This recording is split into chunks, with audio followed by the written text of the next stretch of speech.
Bradley Henderson had always been the class clown, the office joker. The guy who could make anyone laugh with his perfectly timed pranks and elaborate schemes.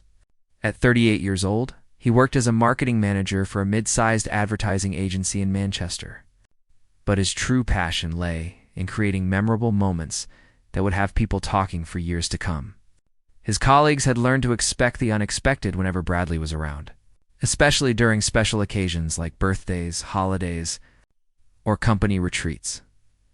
When Bradley's company announced their annual team-building trip to London, complete with guided tours of historic sites and cultural landmarks, his mind immediately began racing with possibilities. The itinerary included visits to Westminster Abbey, the Tower of London, Buckingham Palace, and the Royal Palace Museum, all locations that offered tremendous potential for the kind of harmless mischief that Bradley had perfected over the years. What made this opportunity even more appealing was the timing. The company trip was scheduled for the first week of April, which meant they would be visiting London's most famous attractions. Right around April Fool's Day, Bradley saw this as a sign from the universe that he was meant to plan something spectacular. Something that would go down in company legend and provide entertainment for his 23 colleagues who were making the trip. Bradley spent weeks researching London's tourist attractions, paying particular attention to the protocols and procedures that governed interactions with ceremonial guards. He watched dozens of YouTube videos showing tourists attempting to make the famously stoic royal guards break their composure, most of which resulted in complete failure. The guards' legendary discipline and unwavering professionalism were exactly what made them such appealing targets for what Bradley's creative mind. The Royal Palace Museum seemed like the perfect location for his planned April Fool's stunt. The museum hosted thousands of visitors daily, many of whom gathered around the ceremonial guards to take photographs and marvel at their impressive uniforms and unwavering discipline. The setting would provide both the audience and the dramatic backdrop that Bradley needed to execute his most ambitious prank yet. His plan began to take shape during late-night research sessions in his home office, where he surrounded himself with maps of the museum grounds, schedules of guard rotations, and detailed information about security procedures. Bradley was nothing if not thorough in his preparation. Every successful prank required careful planning, precise timing, and multiple contingency options in case things didn't go exactly as expected. The scheme he developed was elaborate but seemingly harmless. Bradley would coordinate with several of his most adventurous colleagues to stage what appeared to be a spontaneous medical emergency right in front of one of the ceremonial guards.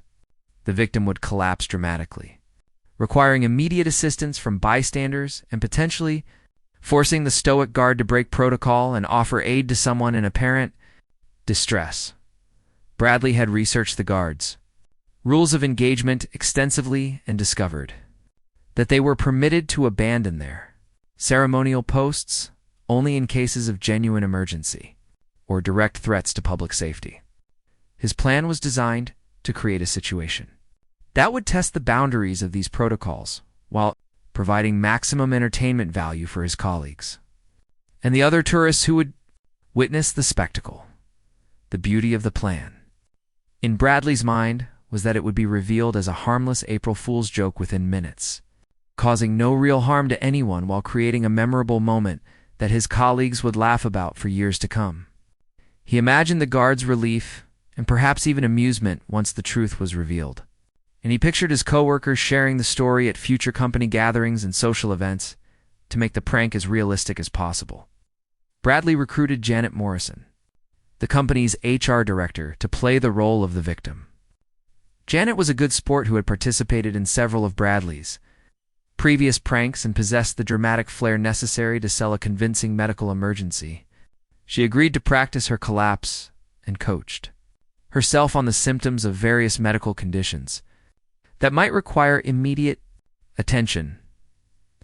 Bradley also enlisted the help of 3 other colleagues who would play the roles of concerned bystanders, rushing to assist Janet during her fake medical crisis.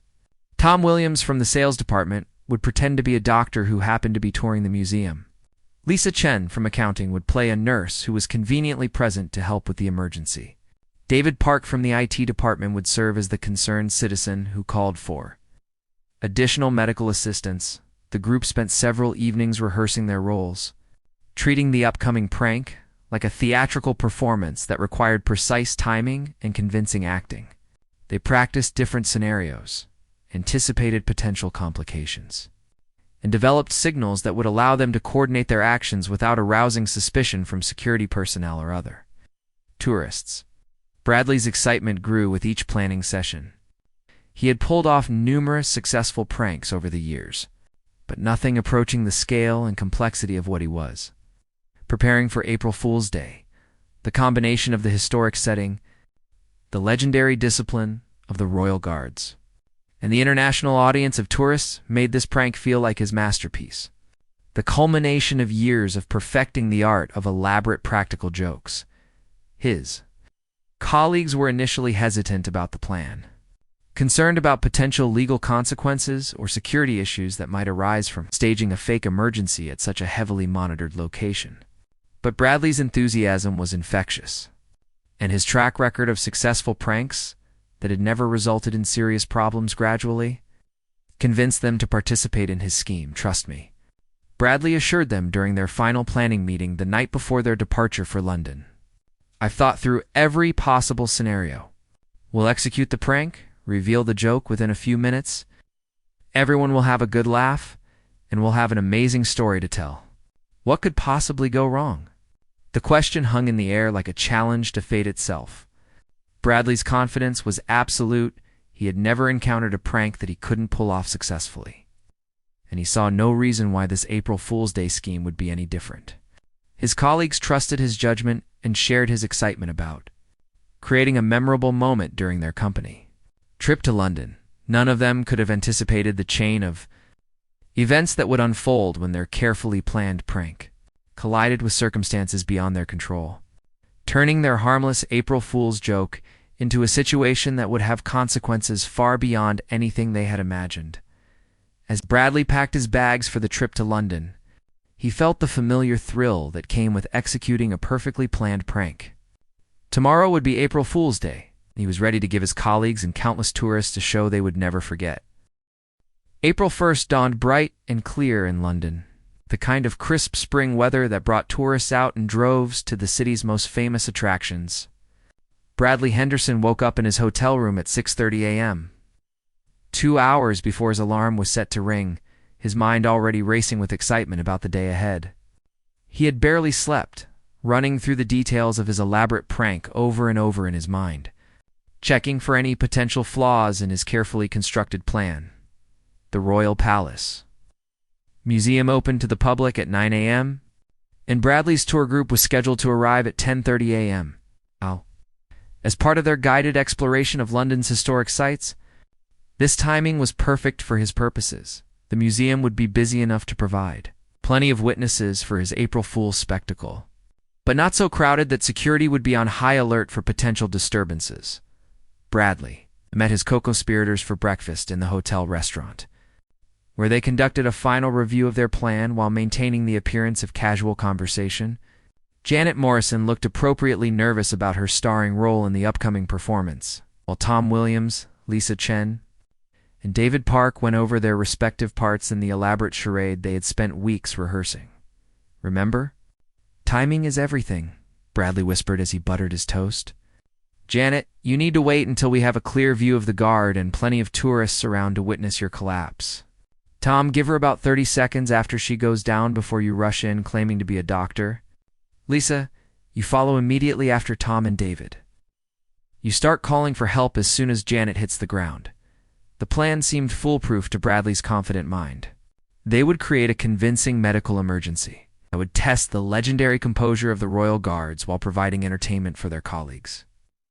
And the other tourists? Once they had achieved their goal of making the guard break protocol, or at least react in some visible way, they would quickly reveal the joke, and everyone would share a good laugh about the elaborate prank. What Bradley didn't know was that April 1st, 2024, was not an ordinary day at the Royal Palace Museum. Unknown to the tourists planning their visits, the museum was hosting a special security training exercise designed to test the response protocols of both the ceremonial guards and the palace security team. The exercise had been planned months in advance and involved simulated emergency scenarios that would challenge the guards' ability to maintain their tamed ceremonial duties while responding appropriately to potential threats. Timing of Bradley's prank could not have been worse.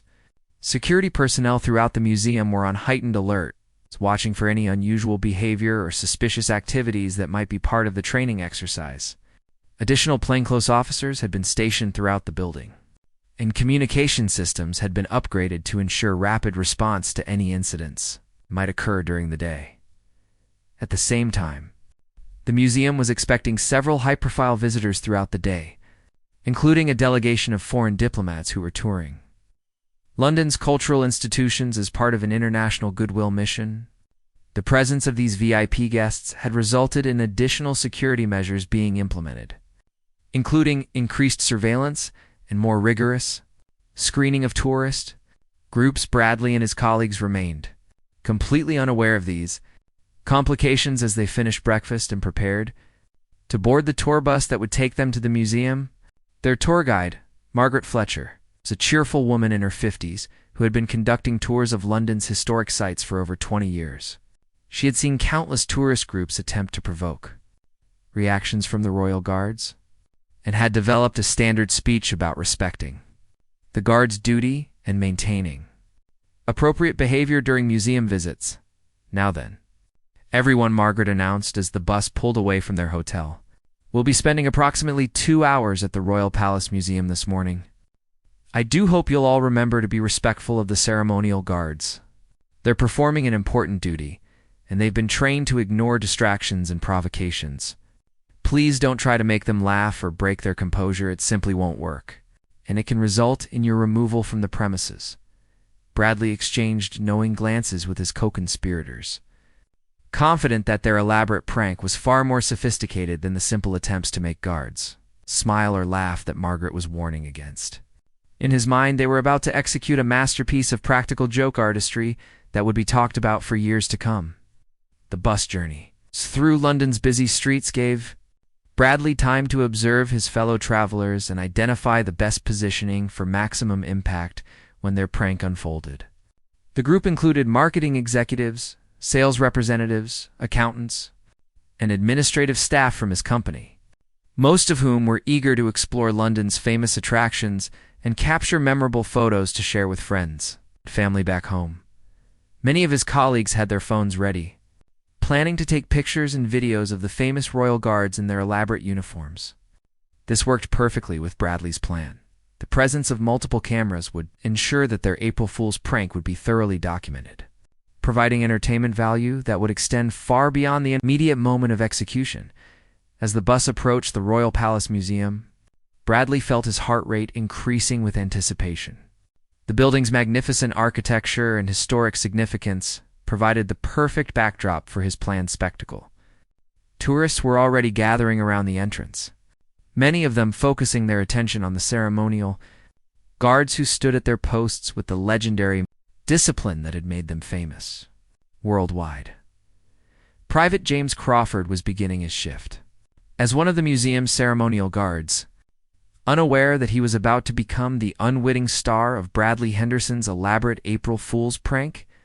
At 24 years old, James had been serving as a royal guard for 18 months and had developed a reputation among his fellow soldiers for his exceptional discipline and unwavering focus during ceremonial duties. James had undergone months of intensive training to earn his position, learning not only the physical requirements of standing motionless for hours at a time, but also the mental discipline necessary to ignore all distractions and provocations while maintaining perfect military bearing. He took enormous pride in his role and understood that he represented centuries of military tradition and honor every time he put on his ceremonial uniform. The guard's red wool tunic was immaculate, with every button polished to a mirror shine and every piece of gold braiding positioned precisely according to regulations. His tall bearskin hat added several inches to his already impressive height, and his white gloves held his ceremonial rifle, with the exact positioning that had been drilled into him. Through countless hours of practice, James had been briefed about the security exercise taking place throughout the museum that day, though he had been told only that various scenarios might unfold that would test different aspects of the security protocols. He was prepared for anything from simulated attacks to fake emergencies, and his instructions were to maintain his ceremonial position unless he received specific orders from his superior officers or unless a genuine threat to public safety required immediate action. What neither James nor anyone else could have anticipated was the perfect storm of circumstances that was about to unfold when Bradley's carefully planned April Fool's prank intersected with the museum's security exercise. The presence of high-profile diplomatic visitors and the heightened alert status that had been implemented throughout the facility. As Bradley's tour group disembarked from their bus and approached the museum entrance, the stage was set for a confrontation between elaborate, practical joke planning and professional military discipline that would have consequences far beyond anything that anyone involved could have imagined. The clock was ticking toward the moment when Bradley's months of planning would collide with circumstances beyond his control, creating a situation that would transform his harmless April Fool's prank into something far more serious and potentially dangerous than he had ever intended. At exactly 10:47 a.m., Bradley Henderson gave the subtle hand signal that set his elaborate April Fool's prank into motion. His tour group had been exploring the Royal Palace Museum for 17 minutes, and he had carefully positioned his co-conspirators around the main courtyard where Private James Crawford stood at ceremonial attention, his red and gold uniform gleaming in the morning sunlight. The setting could not have been more perfect for Bradley's purposes. Dozens of tourists were scattered throughout the courtyard, many of them taking photographs of the stoic young guard who had maintained his motionless position for over an hour without showing the slightest sign of fatigue or distraction. Children pointed at his elaborate uniform while their parents explained the importance of his ceremonial role, creating exactly the kind of audience that Bradley wanted for his grand performance. Janet Morrison, playing her role as the unsuspecting victim of a sudden medical emergency, had positioned herself approximately 15 feet away from Private Crawford, close enough to ensure that any dramatic collapse would be clearly visible to the guard, but far enough away to avoid immediate suspicion from security personnel who might be monitoring tourist behavior around the ceremonial posts. Bradley watched from across the courtyard, his phone ready to record what he was confident would be the most spectacular prank of his career. His other colleagues from the marketing firm were strategically positioned throughout the area, some of them aware of the upcoming spectacle, and others genuinely surprised by what was about to unfold. At Bradley's signal, Janet suddenly clutched her chest and let out a convincing gasp of pain that immediately drew attention from nearby tourists. Her acting was superb. Months of rehearsal had taught her exactly how to portray the sudden onset of what appeared to be a serious cardiac event. She staggered backward, her face contorting with apparent agony, before collapsing dramatically onto the stone pavement of the museum courtyard. The reaction from surrounding tourists was immediate, and exactly what Bradley had hoped for. Concerned voices rose from the crowd as people rushed toward Jeanette's motionless form, asking if anyone present had medical training and calling for someone to summon emergency assistance. The genuine concern and fear in their voices added an authentic element to the performance that no amount of rehearsal could have produced. Private James Crawford, despite his intensive training in maintaining ceremonial composure, could not ignore the obvious medical emergency unfolding just a few yards from his post. His eyes, which had been fixed on a distant point according to protocol, shifted slightly to assess the situation while he remained otherwise motionless. Years of military discipline warred with basic human compassion as he evaluated whether the circumstances warranted abandoning his ceremonial duties to provide assistance. This was exactly the reaction that Bradley had been hoping to provoke evidence that even the disciplined royal guards were human beings who could be affected by dramatic circumstances. He began recording with his phone, capturing what he believed would be the moment when military protocol gave way to human decency. providing the perfect climax for his April Fool's masterpiece, Tom Williams. Following the script they had rehearsed for weeks, pushed through the growing crowd of concerned tourists and knelt beside Janet's apparently unconscious form. "I'm a doctor," he announced loudly, his voice carrying clearly across the courtyard. "Please give me some room to examine the patient." His performance was convincing enough that several tourists immediately stepped back to provide space for his fake medical assessment. Lisa Chin appeared moments later, breathlessly claiming to be a nurse who could assist with the medical emergency. Together, Tom and Lisa began performing what appeared to be a professional medical evaluation of Janet's condition, checking her pulse, examining her eyes, and discussing potential treatment options in terminology that sounded authoritative to the untrained observers who had gathered around them. David Park completed the performance by pulling out his phone and loudly calling for emergency medical assistance, providing a running commentary about the victim's apparent condition for the benefit of the emergency dispatcher he was pretending to speak with. His urgent tone and detailed descriptions added another layer of authenticity to the elaborate charade that was unfolding in front of dozens of witnesses. The crowd of tourists continued to grow as word spread throughout the museum courtyard about the medical emergency. People abandoned their sightseeing activities to gather around the scene, offering assistance, sharing their own medical knowledge, and expressing genuine concern for Janet's welfare. The authenticity of their reactions was a testament to the effectiveness of the prank, but it also began to create complications that Bradley had not anticipated. What Bradley didn't realize was that is carefully orchestrated fake emergency was being observed by multiple security personnel who were positioned throughout the museum as part of the ongoing training exercise. To these trained professionals, the sudden medical crisis looked exactly like one of the simulated scenarios they had been prepared to respond to, and their reaction was swift and comprehensive. Within 90 seconds of Janet's collapse, museum security had activated their emergency response protocols. Additional guards were summoned to secure the area.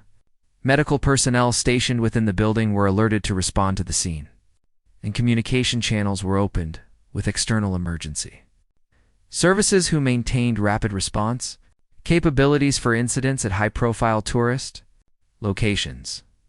The security response was far more extensive and immediate than Bradley had expected based on his research into typical museum procedures. Instead of the relatively low-key reaction he had anticipated, his prank had triggered a full-scale emergency, a response that involved dozens of personnel and multiple agencies working in coordination to address what they believed to be a genuine medical crisis. Private James Crawford found himself at the center of an increasingly complex situation that tested every aspect of his training and discipline. The apparent medical emergency occurring just yards from his post clearly warranted some form of response, but his orders were explicit about maintaining ceremonial duties except in cases of direct threats to public safety or specific instructions from superior officers, the young guards. Internal conflict was visible to anyone watching closely. His jaw tightened almost imperceptibly as he struggled to reconcile his human instincts with his military obligations. His hands maintained their precise grip on his ceremonial rifle, but his eyes continued to monitor the developing situation, ready to abandon protocol if circumstances clearly required immediate action to save a life. Bradley was delighted by what he was capturing on video. The guard's obvious tension and internal struggle was exactly the kind of human reaction he had hoped to provoke, proving that even the most disciplined soldiers could be affected by dramatic circumstances. In his mind, the prank was unfolding perfectly, creating the memorable moment he had been planning for months.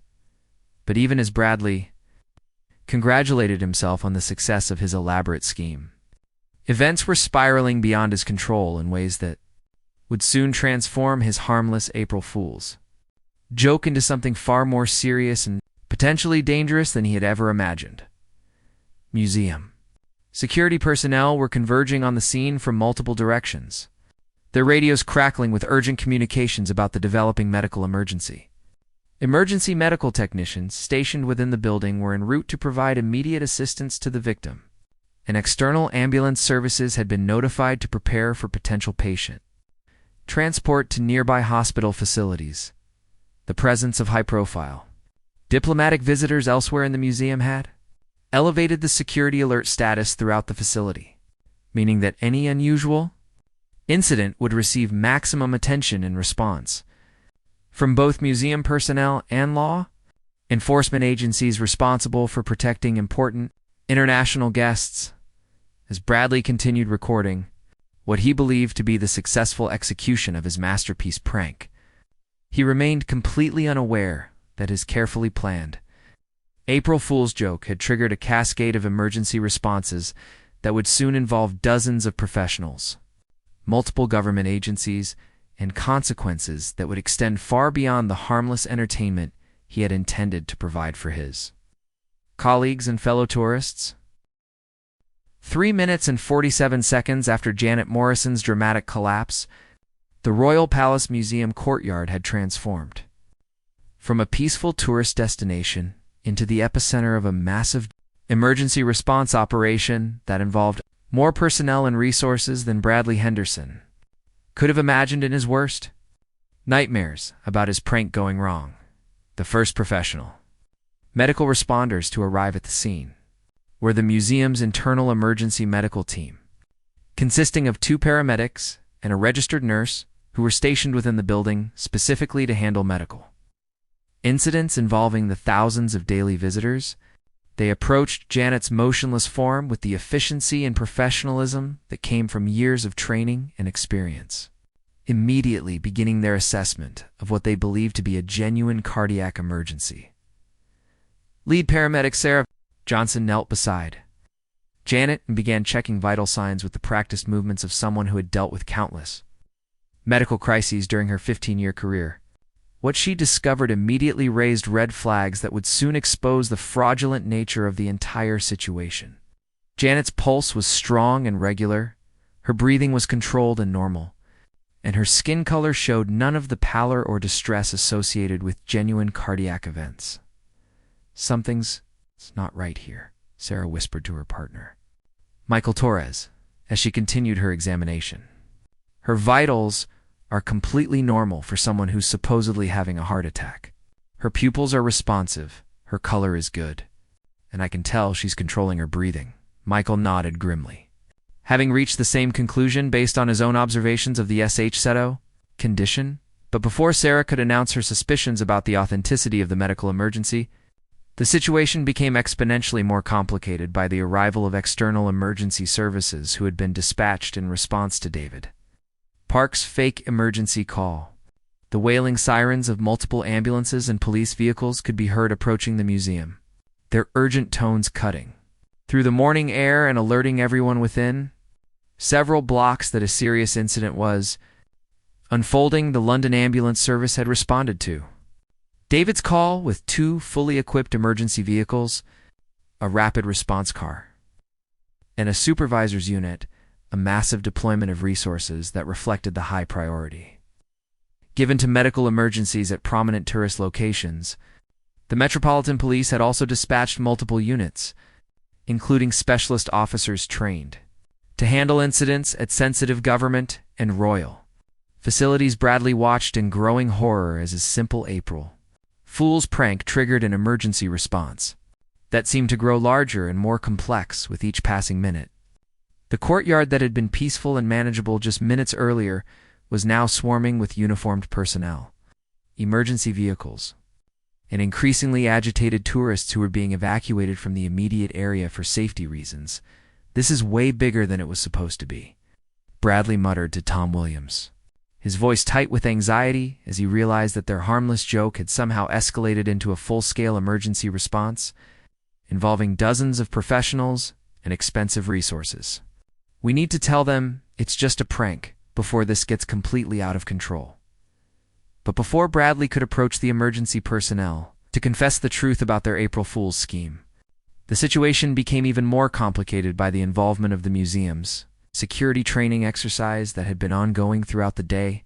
To the security personnel who were observing the courtyard as part of their planned emergency scenarios, the medical crisis and emergency response looked exactly like one of the simulated situations they had been prepared to evaluate.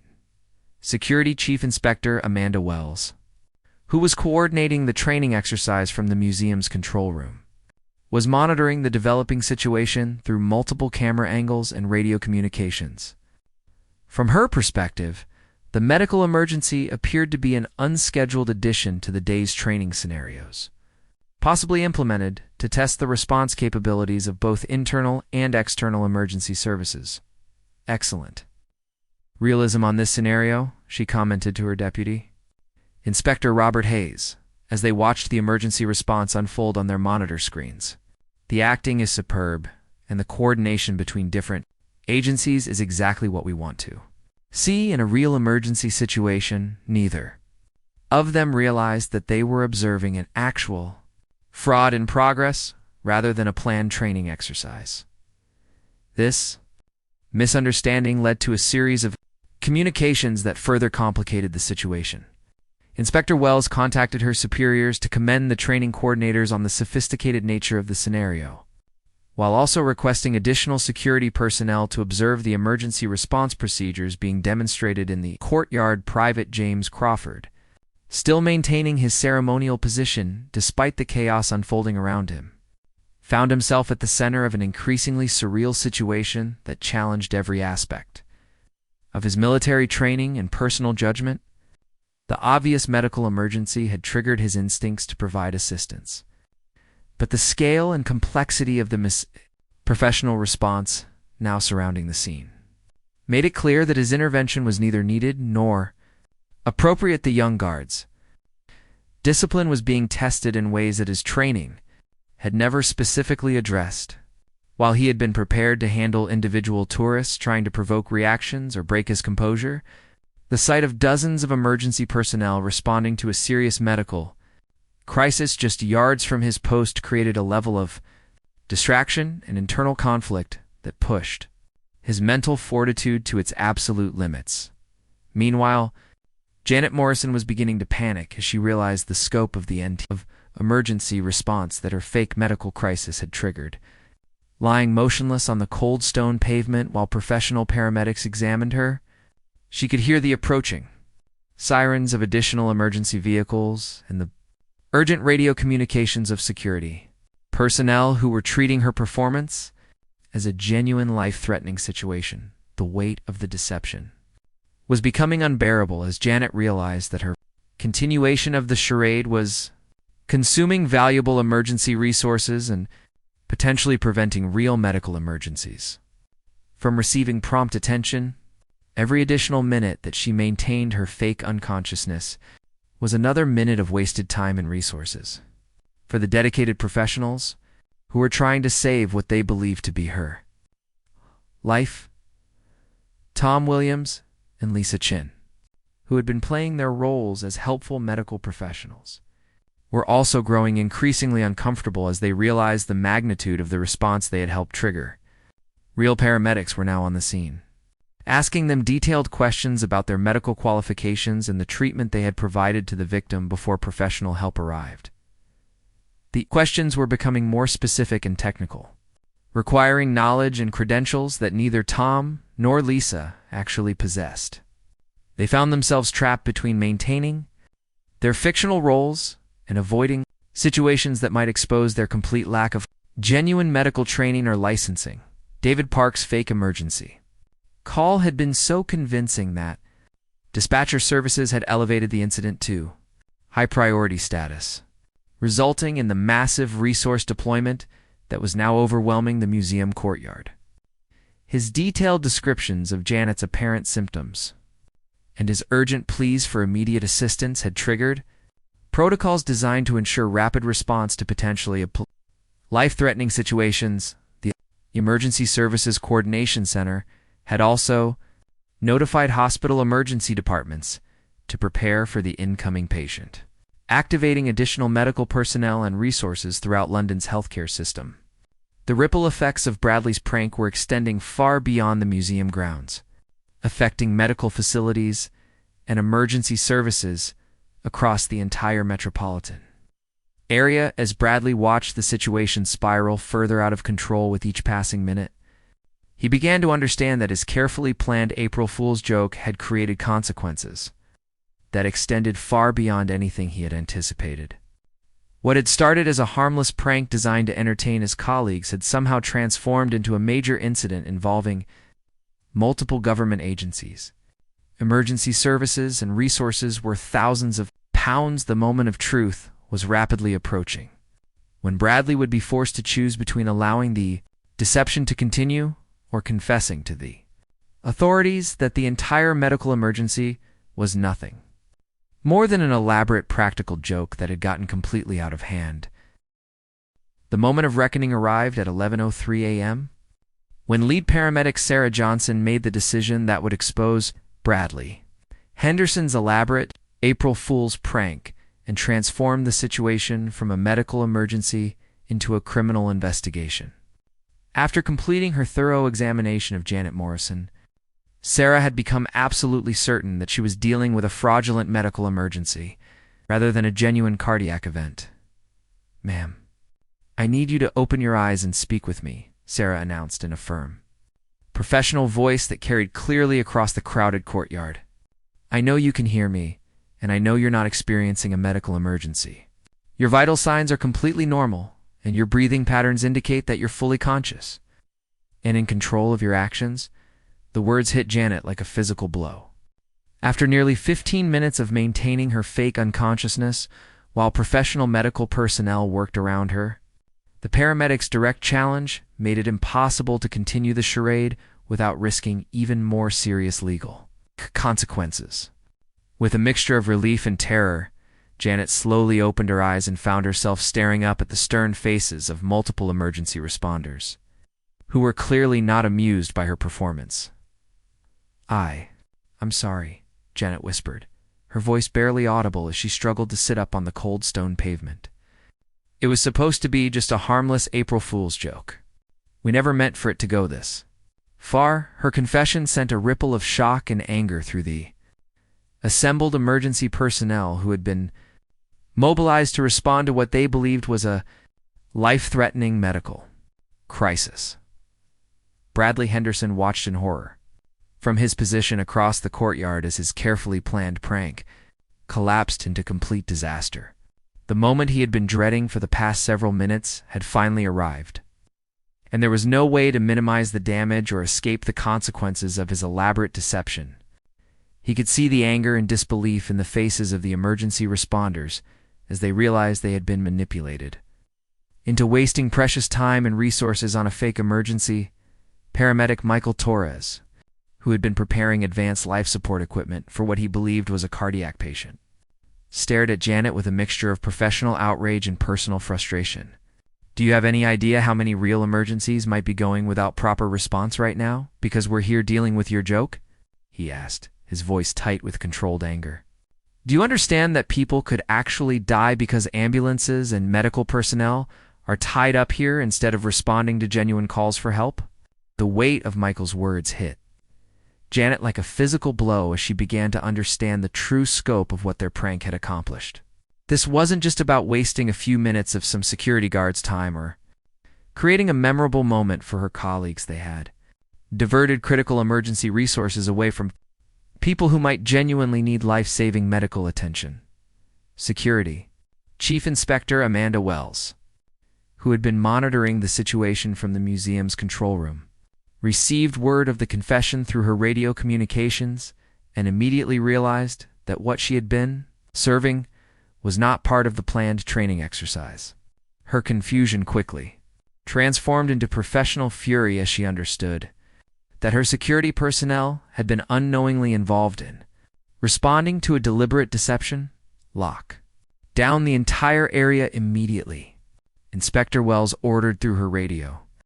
"Nobody involved in this incident leaves the premises until we've conducted a complete investigation and determined the full scope of this fraud.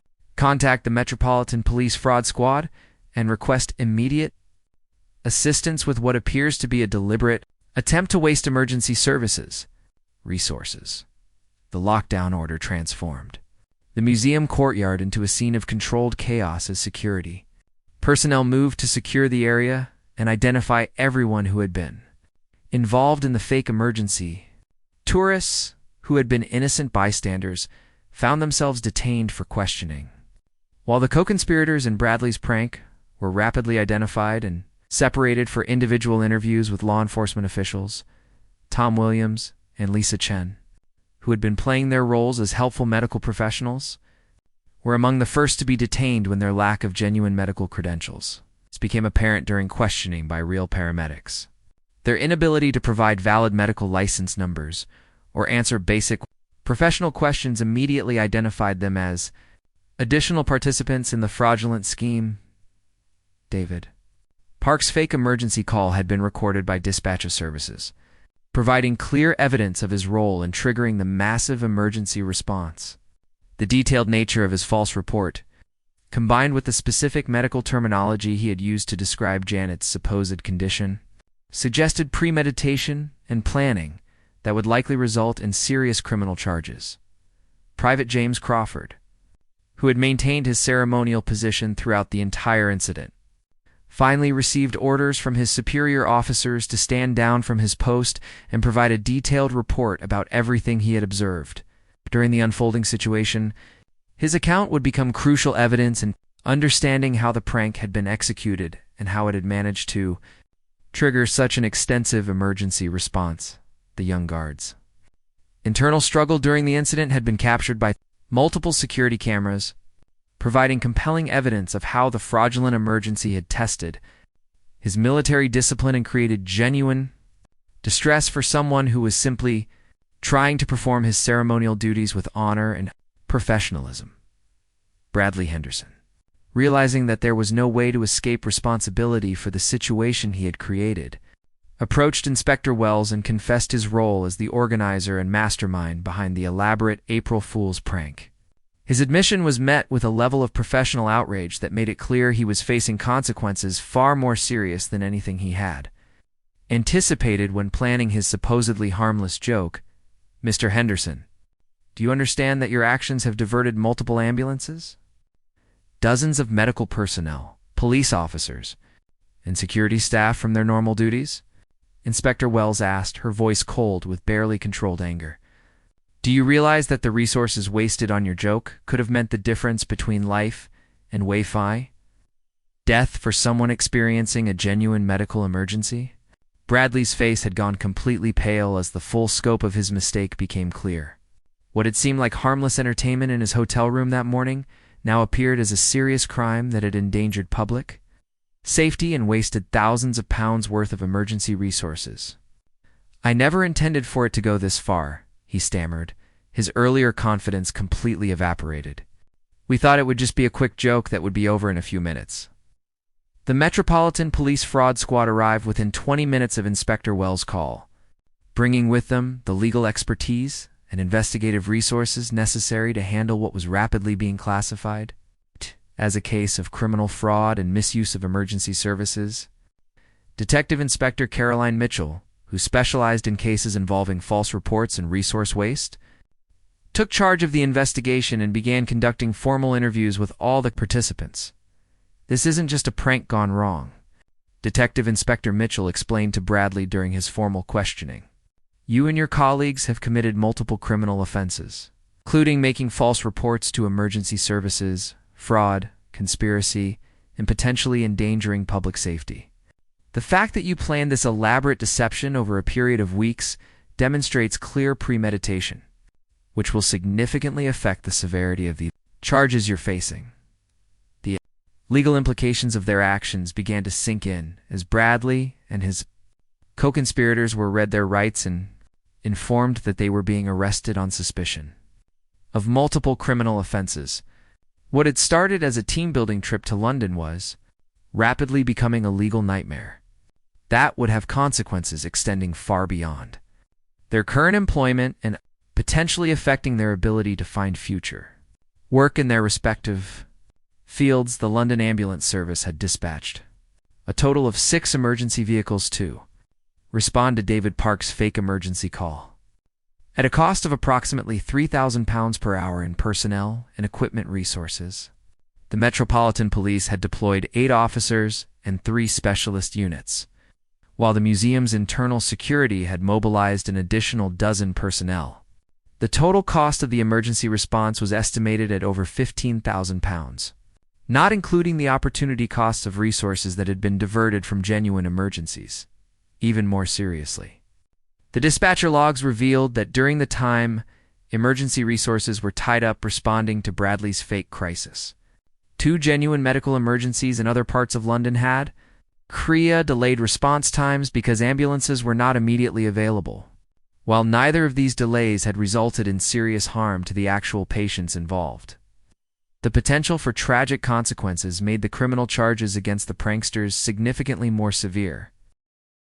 The international diplomatic visitors who were touring other parts of the museum that day had been evacuated as a precautionary measure when the emergency response began, disrupting an important cultural exchange program and requiring additional security resources to ensure their safety. The diplomatic implications of the incident added another layer of seriousness to the charges being considered against Bradley and his colleagues. Margaret Fletcher, their tour guide, was devastated to learn that members of her group had orchestrated such an elaborate deception. Her 20 years of professional reputation were now potentially damaged by association with tourists who had committed serious crimes while under her supervision. The tour company she worked for immediately suspended her pending a full investigation. Despite her complete innocence in the matter, the other members of their company tour group, who had been innocent bystanders to Bradley's prank, found themselves detained for hours while investigators worked to determine who had been involved in planning the fake emergency and who had simply been unlucky enough to be present when it unfolded. The experience was traumatic for many of them, particularly those who had genuinely believed they were witnessing a medical crisis and had tried to help. Social media coverage of the incident began almost immediately, with tourists who had witnessed the fake emergency sharing videos and photos of the massive response effort. The hashtag April Fool's Fail began trending as news outlets picked up the story and presented it as an example of how practical jokes could have serious real-world consequences. The footage captured by bystanders clearly showed Bradley recording the incident on his phone, providing additional evidence of premeditation and his role as the organizer of the elaborate scheme. His obvious satisfaction and excitement during the early stages of the prank, contrasted with his panic and horror as the situation escalated, would become key evidence in the criminal proceedings against him. Private James Crawford, who had been the intended target of the prank, became an unexpected hero in the media coverage of the incident. His discipline and professionalism in maintaining his ceremonial duties despite the chaos unfolding around him was praised by military officials and the general public alike. The young soldier's composure under extreme pressure demonstrated exactly the kind of character and dedication that the Royal Guards were known for. Worldwide, the museum's security footage revealed the full scope of the planned deception, showing how Bradley's co-conspirators had positioned themselves throughout the courtyard and coordinated their actions to create the most convincing fake emergency possible. The sophisticated nature of their planning would be used by prosecutors to argue for more serious charges than might typically be applied to spontaneous practical jokes as evening approached on what was supposed to have been a fun April Fool's Day. Bradley Henderson and his 3 co-conspirators found themselves in police custody, facing criminal charges that could result in significant fines, prison sentences, and permanent criminal records that would affect their careers and personal lives for years to come. 6 months after what the British media had dubbed the Royal Palace April Fool's disaster, Bradley Henderson sat in the cramped waiting room of the Manchester Magistrates' Court, his hands trembling slightly as he prepared to learn his sentence for the criminal charges that had resulted, and from his elaborate prank gone catastrophically wrong. The confident marketing manager who had once prided himself on his ability to create memorable moments through practical jokes had been replaced by a man who understood, perhaps too late, the difference between harmless entertainment and criminal behavior. The legal proceedings had been swift and thorough. With prosecutors presenting an overwhelming case against Bradley and his three co-conspirators, the evidence was undeniable. Security footage showing their coordinated actions, recorded phone calls to emergency services, witness testimony from the emergency responders who had been deceived, and Bradley's own recorded confession to police investigators. There had never been any realistic possibility of mounting a successful defense. Bradley's barrister, James Morrison QC, had advised him from the beginning that their best strategy would be to plead guilty to all charges and hope that the court would show some mercy based on his previously clean criminal record and the genuine remorse he had demonstrated since his arrest. The charges were serious: fraud, conspiracy to commit fraud, making false reports to emergency services, and wasting police time with potential sentences that could include significant prison time and substantial financial penalties. Janet Morrison, who had played the role of the fake medical emergency victim, had been sentenced the previous week to 200 hours of community service and a fine of £8,000, representing her portion of the estimated costs incurred by the emergency services response. Her career in human resources had been effectively ended by her criminal conviction, as few employers were willing to hire someone who had been found guilty of orchestrating such an elaborate deception. Tom Williams and Lisa Chen had received similar sentences, along with additional penalties for their impersonation of medical professionals during the fake emergency. Both had lost their jobs at the marketing firm and were struggling to find new employment in their respective fields. The conviction for fraud made them effectively unemployable. In positions requiring financial responsibility or public trust, David Park, whose fake emergency call had triggered the massive response, had received the harshest sentence among the co-conspirators: 6 months in prison suspended for 2 years, 300 hours of community service, and a fine of £12,000. His detailed and convincing false report to emergency dispatchers had been identified by prosecutors as the most serious element of their criminal conspiracy. The financial consequences of their April Fool's prank had been staggering. The total cost of the emergency response was calculated at £23,847, including ambulance services, police deployment, hospital preparations, and the additional security measures required when diplomatic visitors had to be evacuated from the museum. The 4 conspirators were jointly liable for this amount. In addition to their individual fines and legal costs, Bradley's own legal fees had exceeded £15,000, effectively wiping out his savings and forcing him to take out loans just to pay for his defense. His mortgage payments on the Manchester house he had purchased during his successful marketing career were becoming increasingly difficult to manage on his reduced income. From the part-time consulting work, that was all he could find. After his conviction, the impact on his personal life had been equally devastating. His girlfriend of 4 years, Sarah, had ended their relationship within weeks of his arrest.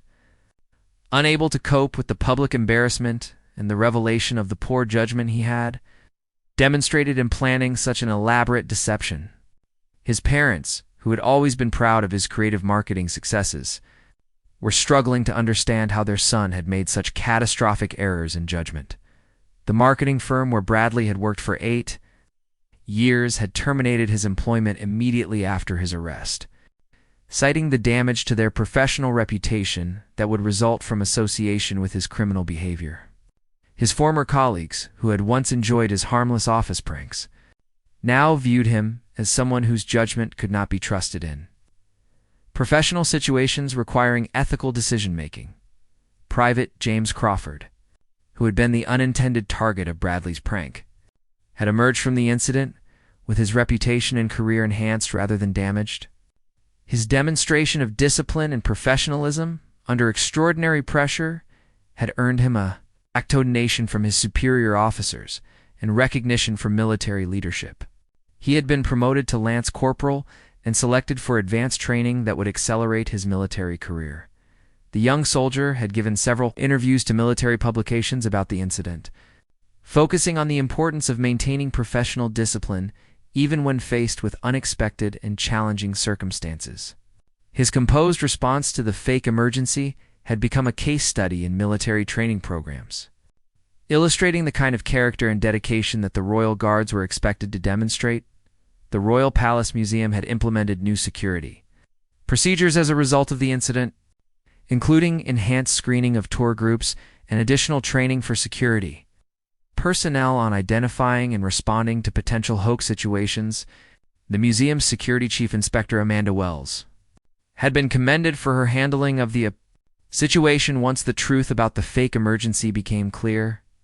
The diplomatic visitors who had been evacuated from the museum during the emergency response had been understanding about the situation, recognizing that the security measures were necessary given what appeared at the time to be a genuine medical crisis. However, the incident had resulted in additional security protocols being implemented for future diplomatic visits, increasing the costs and complexity of such cultural exchange programs. The emergency services involved in the response had used the incident as a learning experience, reviewing their procedures and protocols to identify ways to more quickly identify potential hoax situations without compromising their ability to respond effectively to genuine emergencies. The London Ambulance Service had implemented new dispatcher training that included techniques for detecting false emergency reports. Media coverage of the incident had continued for months after the arrests, with the story being used as an example of how social media culture and the desire for viral content could lead people to make seriously poor decisions with real-world consequences. Bradley's case had been featured in articles about the legal and ethical boundaries of practical jokes, particularly in an era when everything was recorded and shared online. The hashtag April Fool's Fail had remained popular on social media platforms, with the video footage of Bradley's prank being viewed millions of times and shared as a cautionary tale about the potential consequences of elaborate practical jokes. Comments on these posts ranged from sympathy for someone whose joke had gotten out of hand to harsh criticism of behavior that had wasted valuable emergency resources. When Bradley's name was finally called in the magistrate's court, he stood on unsteady legs and walked to the dock where he would learn his fate. Magistrate Helen Richardson reviewed the case files and the pre-sentence report that had been prepared about his character and circumstances, her expression stern as she prepared to deliver judgment on someone whose desire for harmless entertainment had resulted in such serious consequences. Your actions on April 1st demonstrate a level of reckless disregard for public safety and emergency services that cannot be overlooked. Despite your previously clean record and the remorse you have shown, Magistrate Richardson announced, her voice carrying clearly through the silent courtroom, your elaborate deception diverted critical emergency resources from genuine cases that could have involved life or death situations. The court must send a clear message that such behavior will not be tolerated. Bradley's sentence was severe but not unexpected. 8 months in prison, suspended for 18 months. 400 hours of community service to be performed with emergency services organizations. A fine of £15,000, representing his share of the response costs. And a permanent criminal record that would affect his employment prospects and personal life for years to come. As Bradley left the courthouse that afternoon, he reflected on the journey that had brought him from successful marketing professional to convicted criminal. His desire to create a memorable April Fool's moment had indeed created something unforgettable, but the memory would be one of criminal behavior, wasted resources, the destruction of multiple careers rather than the harmless entertainment it originally intended. The lesson was clear, though learned at tremendous cost. In an interconnected world where emergency services operate on trust and rapid response protocols, even seemingly harmless pranks can have consequences that extend far beyond their intended scope, affecting not just the pranksters themselves, but entire systems designed to protect public safety and save lives.